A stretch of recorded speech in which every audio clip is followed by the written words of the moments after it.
বন্ধুরা, আজ আমরা কথা বলবো মহিলাদের বা মেয়েদের একটি খুব সাধারণ সমস্যা নিয়ে। সেটি হলো পিসিওএস বা পিসিওডি।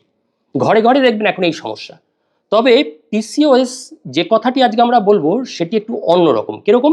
দেখবেন পিসিওএস বা পিসিওডির মেয়েরা একটু স্থূলকায়, একটু মোটাসোটা, গালে দেখবেন ছেলেদের মতো একটা দাড়ির একটা আধিক্য, এটাকে বলে হার্সিস্টিজম। আর কি, মহিলাদের একটা মাসিক চক্রের ভীষণ ইরেগুলার, হয়তো খুব কম হচ্ছে বা হচ্ছেই না, বা হলে 4-5 মাস পর পর।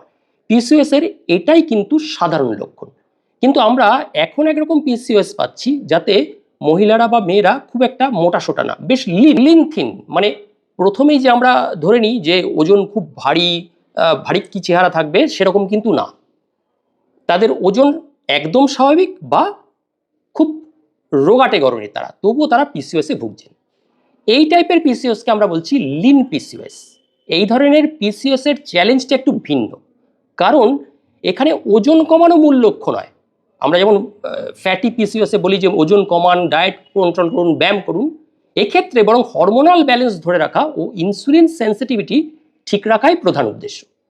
তাহলে লিন পিসিওএস কীভাবে আলাদা?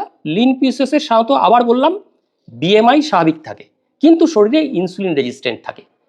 অ্যান্ড্রয়েড হরমোনের ভারসাম্যহীনতা দেখা দেয়, কিছু কিছু ক্ষেত্রে অ্যাডিপোনেকটিন হরমোনের মাত্রা কমে যায় এবং মাইটোকন্ড্রিয়াল ডিসফাংশনের কারণে মেটাবলিক অসামঞ্জস্যতা দেখা দেয়, যা কিনা মাসিক চক্রকে ব্যাহত করে।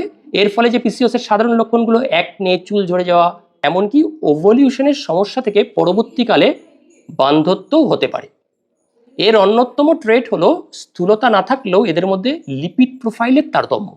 যেমন এদের মধ্যে কি থাকে? উচ্চ এলডিএল ও নিম্ন এইচডিএল, এবং ক্রনিক কিছু ইনফ্ল্যামেশন লক্ষ্য করা যায়। তাহলে লিন পিসিওএস আমরা কিভাবে ডায়েট দিয়ে ম্যানেজ করব?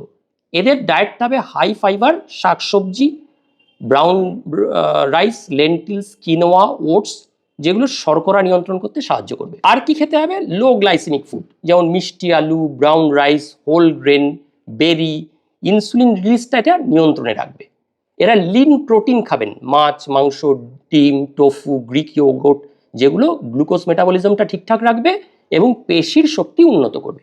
আর কি, হেলদি ফ্যাট নিতে হবে, অ্যাভোকাডো, অলিভ অয়েল, বাদাম, বিভিন্ন রকম সিডস খেতে পারেন, চিয়া সিডস, এগুলো এগুলো হরমোনাল ভারসাম্যকে রক্ষা করে। অ্যান্টি ইনফ্ল্যামেটরি কিছু ফুড যেমন হলুদ, আদা, গ্রিন টি ইত্যাদি ইনফ্ল্যামেশন প্রতিরোধ করে।